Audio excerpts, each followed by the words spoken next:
Hey curious minds, I am back again. तो अगर आपने 9th लीजियन का फर्स्ट पार्ट देख लिए हैं तो चलिए सेकंड पार्ट की तरफ बढ़ते हैं। हर तस्वीर के पीछे एक कहानी होती है, हर कहानी के पीछे एक सच, और कुछ सच ऐसे होते हैं जिन्हें दुनिया कभी जान ही नहीं पाती।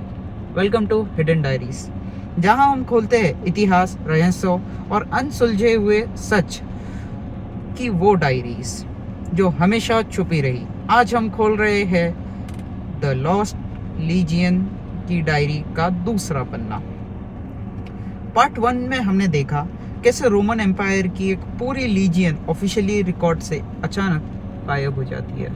लेकिन कहानी वहीं खत्म नहीं हुई, क्योंकि कुछ सालों बाद एक डिस्कवरी ने हिस्टोरियंस को मजबूर कर दिया अपनी सारी थ्योरीज दोबारा सोचने के लिए। एक पुराना रोमन इंस्क्रिप्शन ब्रिटेन में नहीं बल्कि नेदरलैंड के एक शहर के पास मिला। उस इंस्क्रिप्शन पर एक नाम लिखा था, लीजियो 9। अगर ये इंस्क्रिप्शन असली था तो इसका सिर्फ एक ही मतलब था, 9th लीजियन ब्रिटेन से निकल चुकी थी। और अगर वो ब्रिटेन से निकल गए थे तो ब्रिटेन में उनकी खत्म होने वाली थ्योरी लगभग टूट चुकी थी।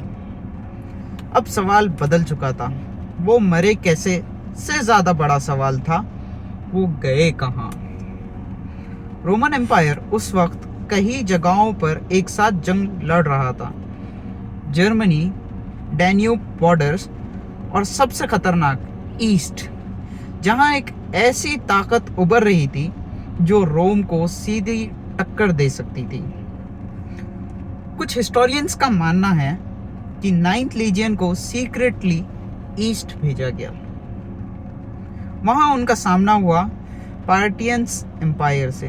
पार्टियंस रोम के सबसे खतरनाक दुश्मनों में से एक थे। ये लोग रोम आर्मी की तरह नहीं लड़ते थे, सबसे खतरनाक दुश्मनों में से एक थे। ये लोग रोम आर्मी की तरह नहीं लड़ते थे। इनकी कट करना पड़ेगा यहाँ पे, ये क्या है? कैवलरी।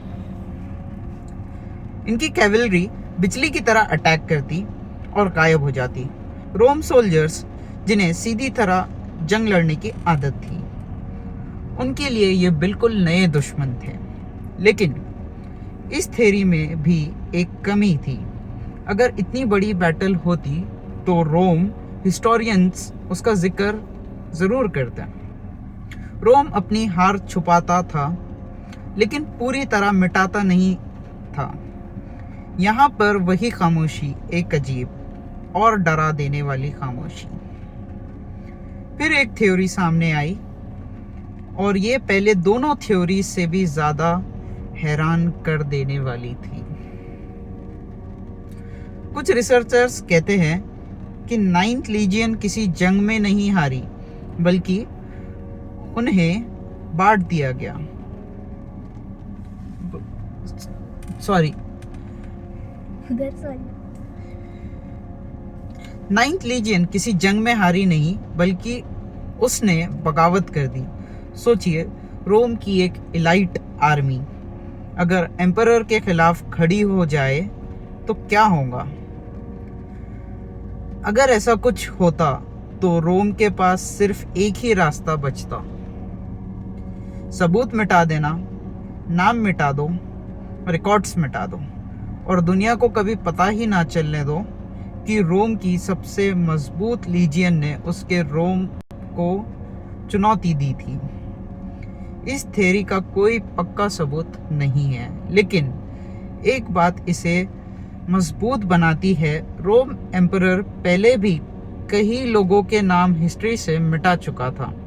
जो एम्परर को पसंद नहीं आता उसकी मूर्तियां तोड़ दी गई, उसके नाम पत्थरों से मिटा दिए गए। इस प्रोसेस को हिस्टोरियंस डैमेटियो मेमोरिया कहते हैं। यही किसी इंसान को हिस्ट्री से ही मिटा देता है। तो क्या यही 9 लीजियंस के साथ हुआ? हर थ्योरी के सामने कुछ सबूत हैं। और हर थ्योरी में कुछ कमियां भी। इसलिए 2000 साल बाद भी ये मिस्ट्री अनसॉल्व्ड है। लेकिन कहानी का सबसे हैरान कर देने वाला हिस्सा अभी बाकी है, क्योंकि कुछ आर्कोलॉजिस्ट का मानना है कि 9th लीजियन एक जगह मरी नहीं, बल्कि उनके सोल्जर्स अलग अलग जगहों पर बांट दिए गए और उनकी पहचान हमेशा के लिए बदल गई।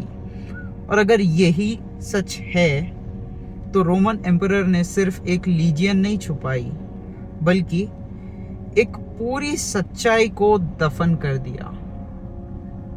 और पार्ट 3 में हम जानेंगे कौन सी थ्योरी को सबसे ज़्यादा हिस्टोरियन सपोर्ट करते हैं और क्या 9th लीजियन की मिस्ट्री आखिरकार सॉल्व हो चुकी है या फिर हमेशा के लिए राज है, हिस्ट्री के अंदर में खो चुका है।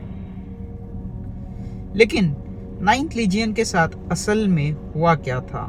क्या उनका राज कभी सामने आया या हमेशा के लिए इतिहास के पन्नों में दफन हो गया? इस डायरी का आखिरी पन्ना पार्ट 3 में खुलेगा। तो अगर आपको ये स्टोरी कंटिन्यू करनी है तो please like, share and subscribe.